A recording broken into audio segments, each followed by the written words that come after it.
इस कहानी के लेखक हैं सचिन प्रजापति। उस रात हवा में एक अजीब सा सन्नाटा पसरा, मानो जैसे कुछ बुरा होने वाला हो, जैसे कुछ बहुत बुरा। रोहन, जो कि एक फेमस पेंटर था, वो अपने स्टूडियो अपार्टमेंट में एक पैकेज खोल रहा था। इसकी दीवारों पर अधूरे कैनवास टंगे थे। अंदर एक विंटेज लाबूबू गुड़िया थी जिसकी मुस्कान सिली हुई थी और उसकी आंखें कांच की थी। उसने उसे अपनी कीमती संग्रहणीय वस्तुओं की शेल्फ पर रख दिया, जो उसकी कला के लिए एक नया खौफनाक प्रेरणा स्रोत था। उस रात रोहन देर तक पेंटिंग कर रहा था। अचानक उसे शेल्फ से एक हल्की खट की आवाज सुनाई दी। उसने मुड़कर देखा, लेकिन सब कुछ वैसा ही था। शायद ये मेरे दिमाग का वहम। वो बुदबुदाया और अपने कमरे में वापस लौट गया। अगली सुबह उसे लाबूबू किचन काउंटर पर कॉफी की मशीन के बगल में मिली। वो निश्चित था कि उसने उसे वहां नहीं रखा था। एक अजीब सी ठंडक उसकी रीढ़ में दौड़ गई, लेकिन उसने इसे थकान कहकर टाल दिया। वो गुड़िया को वापस एक शेल्फ पर रख दिया। शाम को उसकी गर्लफ्रेंड आई। रोहन ने अपनी गर्लफ्रेंड को पिछली रात के बारे में सब कुछ बता दिया। प्रिया हंस पड़ी। रोहन, तुम बहुत ज्यादा काम कर रहे हो। ये सिर्फ एक गुड़िया है। उस रात रोहन को खरोंचने की आवाज ने जगा दिया। उसने अपनी लैंप जलाई। लाबूबू उसके बिस्तर के फर्श पर थी।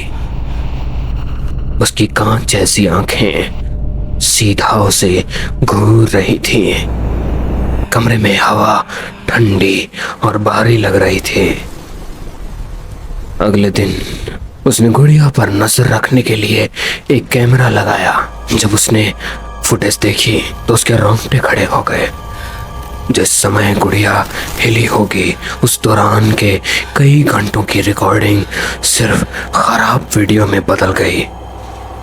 कुछ दिनों बाद वो घर आया तो उसने एक भयानक दृश्य देखा। उसका पालतू कैनरी पक्षी अपने पिंजरे में मरा हुआ पड़ा था। उसकी गर्दन अजीब तरीके से मुड़ी हुई थी। पिंजरे के ऊपर लाबूबू बैठी थी और उसकी सिली हुई मुस्कान पर खून की एक छोटी सी बूंद लगी थी। गुस्से और डर से कांपते हुए रोहन ने गुड़िया को पकड़ा, उसे एक बोरे में भरा और शहर के बाहर सुनसान फैक्ट्री के पास ले गया। उसने बोरे को एक बड़े जंग लगे कूड़ेदान में फेंक दिया और ढक्कन जोर से बंद कर दिया। जब वो घर लौटा तो प्रिया उसका इंतजार कर रही थी। उसे चिंता हो रही थी, लेकिन वो फोन नहीं उठा रहा था।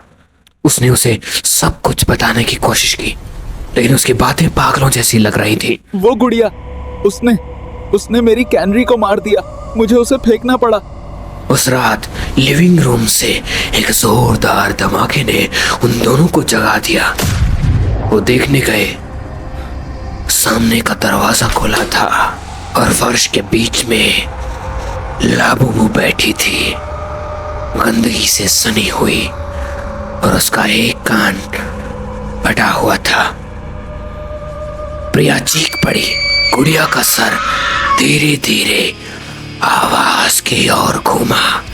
उसकी सिली हुई मुस्कान और भी चौड़ी होने लगी थी।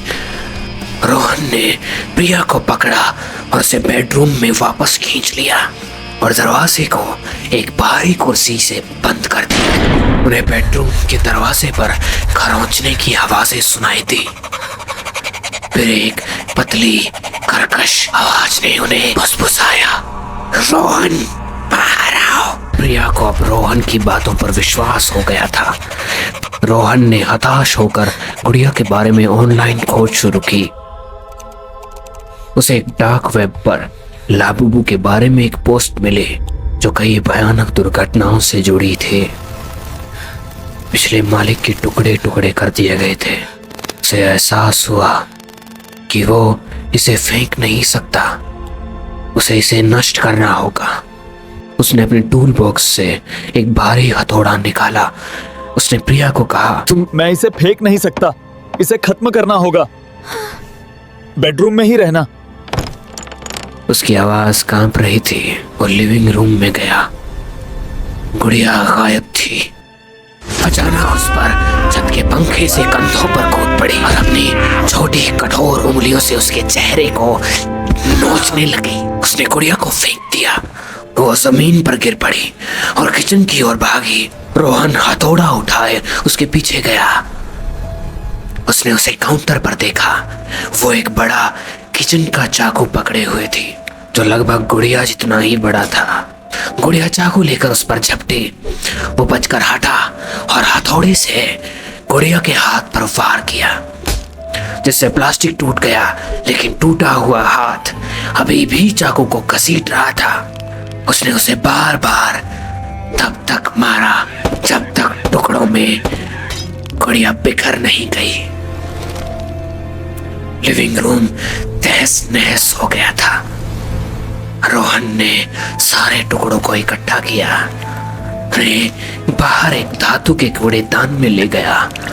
उसने तारपीन का तेल डाला और आग लगा दी। उसने प्लास्टिक को पिघलते और जलते देखा। चली हुई मुस्कान आग की लपटों में विकृत हो गई थी और फिर एक काले ढेर में वो गायब हो गई। वो लड़खड़ाता हुआ अंदर आया, थका हुआ लेकिन राहत महसूस कर रहा था, और प्रिया की बाहों में गिर गया। अगली सुबह रोहन बाथरूम में अपने घावों पर मरहम लगा रहा था। जैसे ही उसने राहत की मुस्कान लाने की कोशिश की, उसने आतंक से देखा कि आईने में उसके प्रतिबिंब होंठ सिर्फ मुस्कुराए नहीं बल्कि अप्राकृतिक रूप से खिंच गए और उसके मुंह के कोने हल्के से फट गए, जैसे उसके प्रतिबिंब के चेहरे पर एक सिली हुई रेखा बन गई हो।